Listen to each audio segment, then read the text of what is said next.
Shalom, Amang Inang, saudara-saudariku yang dikasihi Tuhan Yesus Kristus. Saya sangat senang sekali bisa berjumpa dengan kita semua dalam renungan kita pada hari ini, Senin tanggal 27 Maret 2023. Saya mau nyapa kita semuanya di tempat kita masing-masing. Apa kabarnya? Saya berharap kita dalam keadaan sehat, semangat, dan terus memuji Tuhan. Walau kita banyak problem, tetapi kita yakin Tuhan pasti menolong kita. Baik, dengan renungan ini kita diajak untuk tetap percaya kepadanya. Mari kita berdoa. Kasih karunia dan damai sejahtera dari Tuhan Allah Bapa kita dan dari anaknya Tuhan Yesus Kristus menyertai saudara semuanya. Amin. Amang Inang, saudara-saudariku, renungan kita pada hari ini dari Imamat 10 ayat 10 sampai 11. Demikian bunyinya. Haruslah kamu dapat membedakan antara yang kudus dengan yang tidak kudus, antara yang najis dengan yang tidak najis, dan haruslah kamu dapat mengajarkan kepada orang Israel segala ketetapan yang telah difirmankan Tuhan kepada mereka dengan perantaran Musa. Demikianlah bunyinya. Judul renungan ini adalah mengajarkan ketetapan Tuhan. Ada sebuah tragedi yang terjadi bagi keluarga Harun, di mana anak-anak Harun dihukum oleh Tuhan Allah. Di mana pada saat keluarga Harun mengadakan ritual kemah suci, kedua anak Harun sudah dihukum Tuhan secara dahsyat. Mengapa begitu dahsyat hukuman yang ditimpakan Tuhan kepada kedua anak Harun tersebut?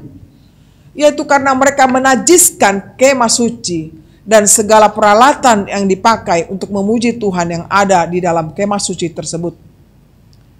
Dengan cara apakah anak-anak Harun, yakni Nadab dan Abihu, mencemari kemah suci tersebut? Yaitu dengan membawa api yang lain yang tidak Tuhan tentukan untuk dipakai membakar ukupan yang akan dipersembahkan kepada Tuhan Allah. Saudara-saudaraku, melanggar ketetapan itu, itulah sebabnya Tuhan Allah menghukum mereka, dan Harun serta keluarga dilarang berduka cita atas anaknya yang dua tersebut. Oleh karena itu, nats kita pada hari ini mengajarkan kepada kita semuanya, saudara dan saya, bahwa kita harus dapat membedakan antara kehendak manusia dengan kehendak Allah. Dan kalau kita sudah tahu, maka haruslah kita ajarkan kepada orang lain ataupun kepada generasi kita berikutnya, supaya mereka juga tahu tentang yang baik dan yang jahat. Kita akan tahu membedakan yang jahat dan yang baik, saudaraku.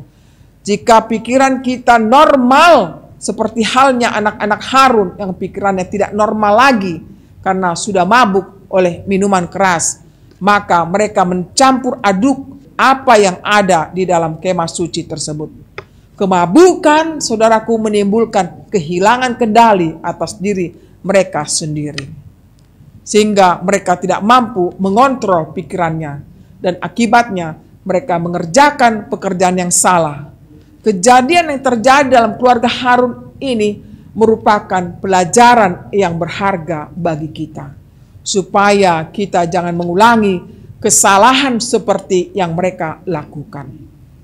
Saudara-saudariku, apa makna dari renungan ini kepada kita?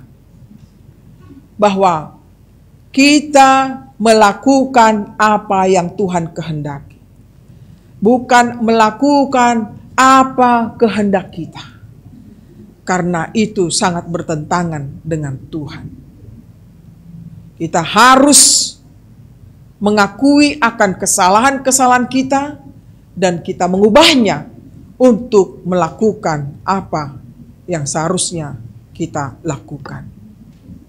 Peristiwa yang terjadi dalam kehidupan kita bermacam-macam, tetapi Tuhan minta pada hari ini, baiklah kita mengubah kehidupan kita itu untuk mengaku kesalahan kita yang telah kita lakukan, yang telah mencemarkan nama Tuhan, yang merusak tempat peribadahan itu. Mari kita rubah kehidupan kita ini, sehingga apa yang kita lakukan biarlah menyenangkan hati Tuhan. Selamat beraktivitas, Tuhan memberkati kita. Amin. Terima kasih Tuhan buat sapaan firman-Mu yang mengingatkan kami semua untuk kami melakukan apa yang Engkau kehendaki, bukan apa yang kami mau. Banyak perkara dalam hidup kami yang tidak berkenan di hadapan-Mu. Terkadang kami tidak sadar Tuhan apa yang kami lakukan itu sebenarnya tidak berkenan. Saat ini Engkau menegur kami Tuhan untuk menyadari akan segala kesalahan kami, atas perbuatan kami yang tercemar, yang melukai hati-Mu. Bapa di surga, ampunilah segala dosa kami. Baharulah hidup kami Tuhan, agar kami dapat merasakan sukacita dalam menjalani kehidupan ini, di mana Tuhan masih berikan anugerah kepada kami. Berkatilah seluruh umat-Mu Tuhan, dalam segala berbagai masalah yang mereka hadapi, mulai dari anak-anak dan sampai yang sudah lansia. Kiranya Engkau memberikan Tuhan roh-Mu, agar mereka merasakan Tuhan sukacita menjalani kehidupan ini. Secara khusus bagi mereka yang sakit, kiranya Engkau memberikan kesembuhan. Bagi mereka yang sedang berduka cita, Kau hiburkan hatinya. Bagi mereka yang sedang lemah imannya Tuhan, Kau kuatkan imannya. Bagi mereka yang sedang kesusahan ekonomi, Engkau cukupkan kehidupan mereka. Tolonglah kami ini. Berkati seluruh pelayan-Mu Tuhan dimanapun mereka berada pada saat ini. Biarlah dengan anugerah-Mu Tuhan, mereka boleh bersukacita melayani Engkau. Kami mohon ampun Tuhan akan segala dosa kami.